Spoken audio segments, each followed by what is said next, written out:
കല്ലൂസ് ഉറങ്ങി താപ്പുന്നത് ഞാൻ മീൻ വറുക്കാനായിട്ട് ഇറങ്ങിയിട്ടുണ്ട് കേട്ടോ.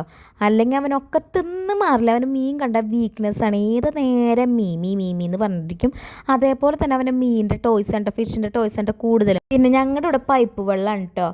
അപ്പോൾ അത് കാരണം വെള്ളമൊക്കെ നല്ല തിളപ്പിച്ചാറ്റിയ ശേഷം എല്ലാവരും ഇവിടെ ഫ്രിഡ്ജിൽ വെച്ച വെള്ളമാണ് യൂസ് ചെയ്യുക. അപ്പോൾ ഫ്രിഡ്ജിലും വെച്ചു. പിന്നെ കല്ലൂസ് അപ്പോഴേക്ക് എഴുന്നേറ്റ് വന്നിട്ടുണ്ട് കേട്ടോ.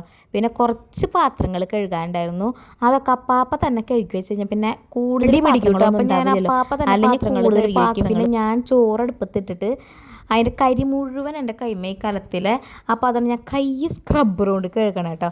അങ്ങനെ പാത്രം കഴുകലൊക്കെ കഴിഞ്ഞപ്പോൾ ചോറൊന്ന് തിളപ്പിച്ചൂറ്റാനായിട്ട് വന്നു കേട്ടോ. അങ്ങനെ ചോറ് ഇരിപ്പുണ്ടായിരുന്നു, അപ്പോൾ തിളപ്പിച്ചൂറ്റാനായിട്ട് നിന്നു. പിന്നെ കല്ലൂസ് അപ്പുറത്തെ റൂമിലായിരുന്നു. അപ്പോൾ ഞാൻ വേഗം അടിച്ചു വരണം, അവൻ്റെ കളിപ്പാട്ടങ്ങളൊക്കെയാണ് ഈ കിടക്കണേ. പിന്നെ 4 മണിയായപ്പോൾ ചായയും നല്ല ഉള്ളിവട ഉണ്ടായിരുന്നു. അവന് ഉള്ളിവട ഭയങ്കര ഇഷ്ടമാണ്. സന്ധ്യയായ ഞങ്ങളുടെ വീട്ടിൽ കാണുന്ന ഒരു പ്രതിഭാസമാണ് കല്ലൂസ്. ചട്ടിയും കലം അടുപ്പും ഒക്കെ ആയിട്ട് ഇറങ്ങൂട്ടതേ. തത്തക്കറി, ബുൾസൈ, മീൻ വറുത്തത് ഒക്കെ ഉണ്ട്. അത് കഴിഞ്ഞ് പിറ്റേ ദിവസത്തേക്കുള്ള കോവക്കരിയിലാണ് എൻ്റെ പണി കേട്ടോ. പിന്നെ അമ്മ തൊടിയിൽ പോയിട്ട് നല്ല കാന്താരിയൊക്കെ പിച്ചിട്ട് വന്നിട്ടുണ്ടായിരുന്നു, കാന്താരി മുളക്. അതും ഞാനിന്ന് കിള്ളാണ്ട് ഉപ്പിലിട്ട് വെക്കാനായിട്ട്. അപ്പം അത്രയേ ഉള്ളൂ. ബാ.